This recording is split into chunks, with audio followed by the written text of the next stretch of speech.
શ્રી ગણેશાય નમઃ. ગુરુ રાશિ પરિવર્તન.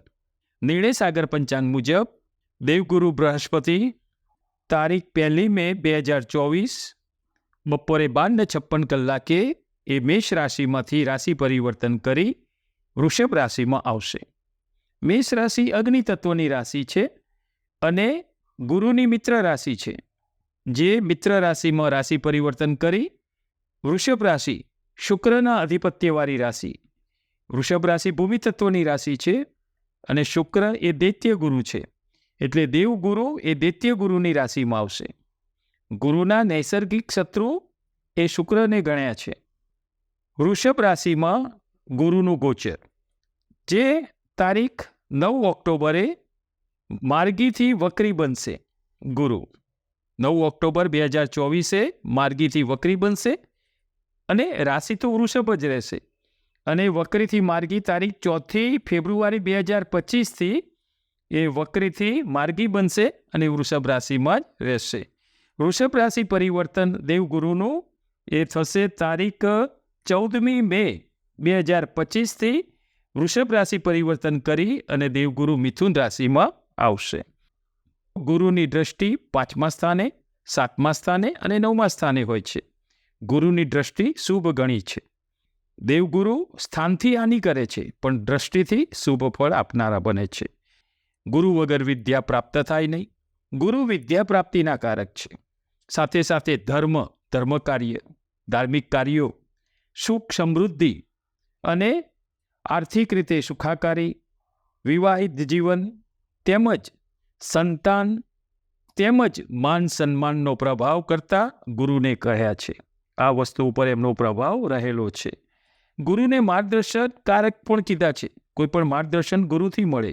દિશા સૂચક, કોઈ સાચી દિશા ગુરુ જ્ઞાનથી પ્રાપ્ત થાય. માર્ગદર્શન કરતા, દિશા સૂચક કરતા. આમ દેવગુરુ બૃહસ્પતિ જે ભાવમાં હોય છે એ ભાવમાં ભાવનાશ કરતા ગણ્યા છે. જે સ્થાનમાં હોય ને એ સ્થાનની હાનિ કરે છે. પણ આપણે કહ્યું એમ દ્રષ્ટિથી તેમનું સુખ વધારે મળે છે. ગુરુની દ્રષ્ટિ શુભ ગણાય છે. અહીં વૃષભ રાશિમાંનું ગુરુનું 1 વર્ષનું આ ગોચર એ કૃતિકા નક્ષત્ર, રોહિણી નક્ષત્ર અને મૃગશીર્ષ નક્ષત્રથી આ ગોચર છે. જે ક્રમશઃ સૂર્ય, ચંદ્ર અને મંગળના નક્ષત્ર છે. કૃતિકા નક્ષત્રમાં 2જું ચરણ, 3જું અને 4થા ચરણથી, રોહિણી નક્ષત્રમાં 4 ચરણ, 1, 2, 3, 4 અને મૃગશીર્ષ નક્ષત્રનું 1 અને 2 ચરણ સુધી આ ગુરુનું ગોચર રહેશે. આ સૂર્ય, ચંદ્ર અને મંગળના મિત્ર નક્ષત્રમાં થતું આ ગોચર ખૂબ સારું ફળ આપનારું રહેશે. આ શુભ પ્રભાવ, આનાથી પ્રભાવ સારો પડશે, શુભ પ્રભાવ રહેશે એના ઉપર. દેવગુરુ મકર રાશિમાં નીચેના ગણ્યા છે. તેમજ ધન રાશિ અને મીન રાશિમાં ગુરુનું અધિપત્ય છે. એટલે ધન રાશિના સ્વામી ગુરુ છે અને મીન રાશિના સ્વામી પણ ગુરુ છે. આમ ગુરુ એ એનું ભાવ, ગુરુના 4 ભાવ શુભ તત્વવાળા ગણ્યા છે. દેહ સ્થાનમાં, પહેલા દેહ સ્થાનમાં શુભ તત્વ છે, બીજું ધન અને કુટુંબ સ્થાનમાં, 5મું વિદ્યા અને સંતાન સ્થાનમાં અને 9મું ભાગ્ય સ્થાનમાં આ ગુરુનું એ શુભ તત્વ ગણાય છે. 1/5/2024 વૃષભ રાશિમાં થતું આ રાશિ પરિવર્તન મેષ રાશિથી મીન રાશિ માટે કેવું રહેશે, કેવું ફળ આપનારું રહેશે તે વિશેની આપણે માહિતી અહીંયા જાણીશું. અહીંયા તમારે તમારી રાશિ મુજબ તેમજ તમારી જન્મકુંડળીમાં કયું લગ્ન છે તે પણ તમારે જોવાનું રહેશે. દાખલા તરીકે તમારી રાશિ મેષ છે અને જન્મકુંડળીમાં તમારું લગ્ન તુલાનું છે, તો બંનેનું તમારે સાંભળવાનું. મેષનું પણ સાંભળવાનું અને તુલાનું પણ સાંભળવાનું. એમાં એકમાં સારું ફળ આપનારા હોય અને બીજામાં મધ્યમ ફળ ગણ્યું હોય તો આ બંનેનું સારાંશ જોઈને મધ્યમ રહેશે. બીજું, બંનેમાં સારું ફળ હશે તો બંને રાશિ અને લગ્નમાં બંનેમાં સારું ફળ તમને હશે એમાં, તો આ સમય તમારા માટે ખૂબ જ ઉત્તમ ગણાશે.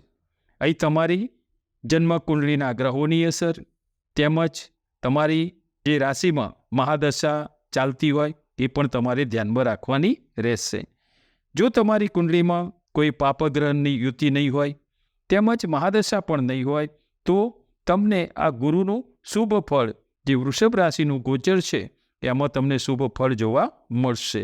આમ ગુરુનું વૃષભ રાશિમાં થતું આ રાશિ પરિવર્તન એનું શુભ ફળ કેવી રીતે આપનારા થાય છે એના વિશે આપણે મેષ રાશિથી મીન રાશિ સુધીનું આપણે જોઈશું. મિથુન રાશિ, અક્ષર કચ્છક. તારીખ 1 મે 2024થી વૃષભ રાશિમાં થતું ગુરુનું આ ગોચર તમારી રાશિથી 12મા સ્થાનેથી થશે. 12મું સ્થાન જાવકનું છે, વ્યયનું છે. તમારી રાશિના સ્વામી બુધ છે અને ગુરુ એ તમારી રાશિના સ્વામી બુધના પરમ શત્રુ છે. પરંતુ ગુરુ કોઈ દિવસ કોઈ સંજોગોમાં અશુભ ફળ નથી આપતા. અહીં તમારે ખર્ચ થશે પણ સારા કાર્યોમાં થશે. માંગલિક કાર્ય થાય, ધાર્મિક કાર્યમાં ખર્ચ થઈ શકે. તે ઉપરાંત તમારે પ્રવાસ, ધાર્મિક યાત્રા આવા યોગો પણ આ સમયે બની શકે. ગુરુની 5મી દ્રષ્ટિ તમારી રાશિથી 4થા સ્થાનેથી રહેશે. 4થું સ્થાન એ માતા, મિત્ર અને વાહન સુખ એના ઉપર પ્રભાવ કરશે.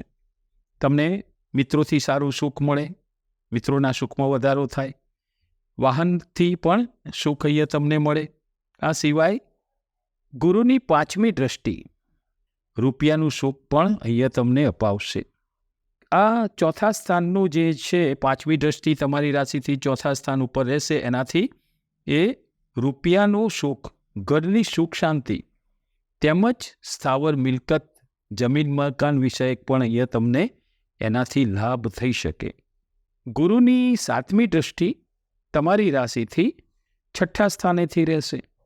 અહીં 6થું સ્થાન એ રોગ, ઋણ અને રીપુનું છે.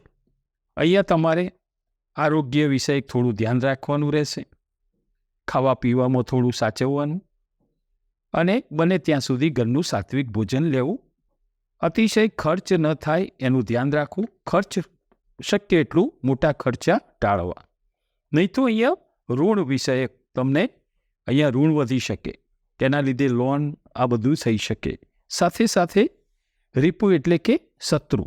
અહીંયા તમારા ગુપ્ત શત્રુઓથી તમારે થોડું સાવધાન રહેવું પડશે. ગુરુની 9મી દ્રષ્ટિ તમારી રાશિથી 8મા સ્થાનેથી રહેશે. તમારે અહીંયા ન ધારેલી આકસ્મિક પરેશાનીઓ, ઉપદ્રવો અમુક વખતે ઊભા થઈ શકે. અચાનક ન ધારેલી મુસીબત ઊભી થઈ શકે. અહીં તમારી જન્મકુંડળીમાં જો શુભ યોગ હશે, અશુભ ગ્રહથી કોઈ યુતિ નહીં થતી હોય તો તમને અહીંયા સારું જોવાશે. નહીં તો અહીંયા તમને આકસ્મિક તકલીફો, પરેશાનીઓ તેમજ કોઈ અંગત વ્યક્તિ દ્વારા છેતરપિંડી તેમજ અંગત વ્યક્તિ દ્વારા દગો કે વિશ્વાસઘાત જેવા યોગો પણ ઊભા થઈ શકે છે. તમારે આના નિવારણ રૂપે ગુરુ ભક્તિ દર ગુરુવારે દત્ત બાવનીનો પાઠ કરવો જોઈએ અને ગુરુની વિશેષ કૃપા પ્રાપ્ત થાય એ માટે ગુરુની ભક્તિ કરવી જોઈએ. તો આ હતું ગુરુનું વૃષભ રાશિનું ગોચર તમારી મિથુન રાશિ માટે કેવું ફળ આપશે તે વિશેનું ફળકથન. નમો નારાયણ.